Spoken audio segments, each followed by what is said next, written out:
En el corazón de la antigua Betonia, donde la tierra se ondula en un mar de encinas, se alza un centinela de piedra. Es un bastión que ha desafiado al tiempo.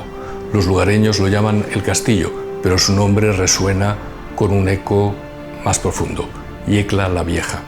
No es una ruina más, es un libro de historia de esa parte de la península ibérica. Es un lugar cuya ocupación se extendió de forma ininterrumpida durante más de 1500 años. Aquí los guerreros de la Edad del Hierro, administradores romanos y colonos medievales dejaron una huella indeleble.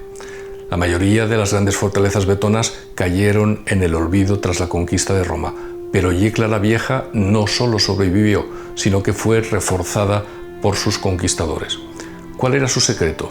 ¿Qué la hizo tan indispensable para perdurar a través de la caída de un imperio, del Imperio Romano, y el nacimiento del Imperio Musulmán?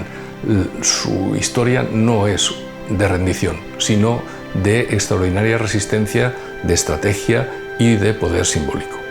Hacia el siglo V a.C., un pueblo de ganaderos y formidables guerreros dominaba estas tierras, los betones. Su identidad estaba forjada en el control del territorio, de los pastos y de sus rebaños. Para protegerlos, construyeron imponentes poblados fortificados en altura. Eran los ópida. La elección del emplazamiento de un castro nunca es casual, es una declaración de intenciones. Los betones buscaban un dominio absoluto del paisaje, necesitaban defensas naturales y un control visual sobre las vías de comunicación y también sobre el acceso garantizado al agua.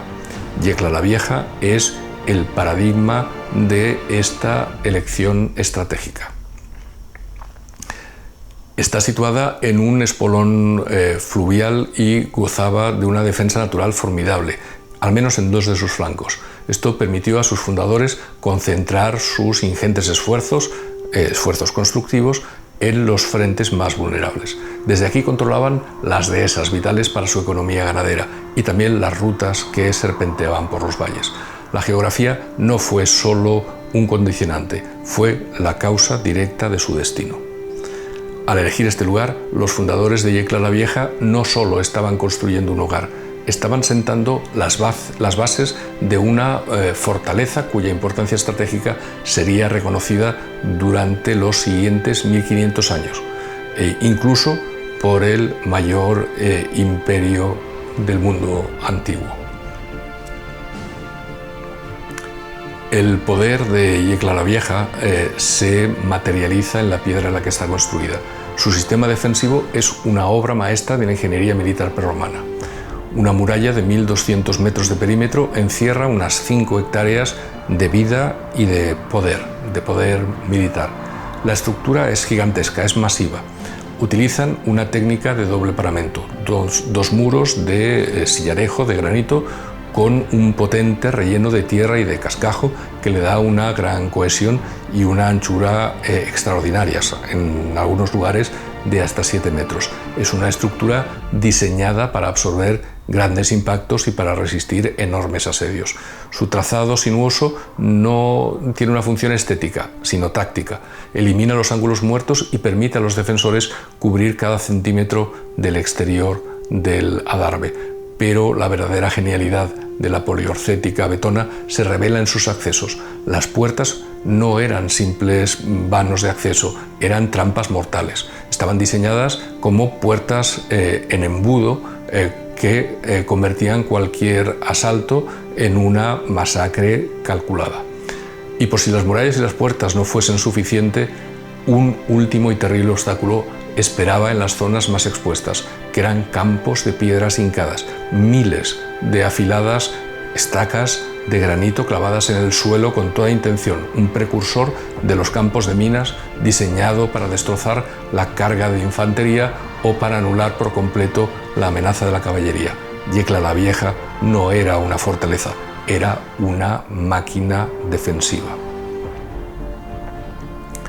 A finales del siglo II a.C., una nueva potencia llegó a la península ibérica para cambiarlo todo: Roma. muchos de los grandes ópida betones, como los de Ávila, fueron abandonados progresivamente. El nuevo orden imperial no necesitaba tantos centros de poder local, pero Yecla la Vieja fue una excepción. Fue la prueba de continuidad de ese poder escrito en la necrópolis del siglo I después de Cristo, con estelas que mezclan nombres indígenas con fórmulas latinas. Esto nos habla de un proceso de romanización, de asimilación, pero no de aniquilación. La población local adoptó las costumbres romanas, pero permaneció en su hogar ancestral. El momento más revelador llegó 2 siglos después. En el siglo III después de Cristo, el Imperio romano estaba en una profunda crisis, se tambaleaba. La inestabilidad y las invasiones bárbaras amenazaban las provincias, y fue entonces cuando Roma miró de nuevo a Yecla la Vieja. En un acto extraordinario, el ejército romano invirtió enormes recursos en reconstruir y modernizar sus defensas. Esto demuestra que el valor estratégico del lugar, su control sobre el territorio, seguía siendo vital para la administración imperial. Los romanos no solo toleraron su existencia, sino que utilizaron su poder. Yecla la Vieja se integró en el sistema defensivo del imperio, un sistema enorme y complejo. Y su historia de pervivencia no terminó con la caída de Roma. Una segunda necrópolis, datada entre los siglos V y VI de nuestra era, nos habla de una comunidad estable en época visigoda. El castro siguió habitado durante la Alta Edad Media hasta su abandono definitivo en el siglo XII, cuando la población se trasladó al actual centro, la actual población de Yecla de Yeltes. Incluso tras su abandono como poblado, el lugar nunca perdió su elemento simbólico. La construcción de la ermita, utilizando las piedras de su pasado romano, es el último eslabón de una cadena ininterrumpida de memoria y de significado. Yecla la Vieja era mucho más que una fortaleza militar, era un espacio sagrado, un universo simbólico donde el arte y el ritual protegían a sus habitantes de amenazas tanto físicas como sobrenaturales. Los verracos, estas enigmáticas esculturas de animales, son el sello de la cultura betona. Eran símbolos de la riqueza ganadera, eran hitos territoriales, o tal vez, como sugiere su ubicación en muchas entradas, eran poderosos tótems destinados a ahuyentar el mal. El arte rupestre de Yecla es también excepcional. El caballo es el protagonista absoluto, es el símbolo del guerrero, de la élite guerrera, es el símbolo del prestigio. No son meros dibujos, es una declaración ideológica grabada en la propia piel de la fortaleza. Nos hablan de una sociedad aristocrática y guerrera. Quizás el elemento más inquietante sea la presencia de algunas cabezas esculpidas, un eco, podríamos decir un eco del rito celta de las cabezas cortadas. Para los pueblos de la Edad del Hierro, la cabeza era la sede del alma y era un poderoso símbolo de victoria. Empotrarlas en los muros implicaba erigir una barrera mágica, un refuerzo sobrenatural para apoyar las defensas físicas. En Yecla la Vieja, la defensa era total. Cada elemento, desde el foso natural de los ríos hasta el último caballo grabado en la muralla, formaba parte de un sistema coherente diseñado para garantizar la supervivencia de los pobladores. Para entender la singularidad de Yecla la Vieja, debemos compararla con sus contemporáneos. Ulaca, por ejemplo, fue la gran capital religiosa. Las cogotas fue un arquetipo de la sociedad guerrera. Eran centros más grandes y probablemente más poblados, pero ambos cayeron con la llegada de Roma.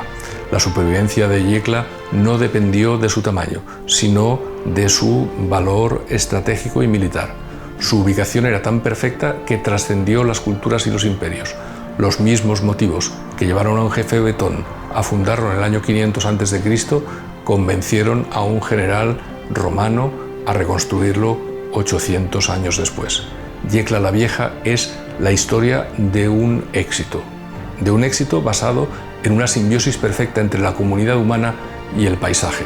Es la prueba de que a veces la mejor estrategia para perdurar no es ser el más grande, sino ser el más necesario.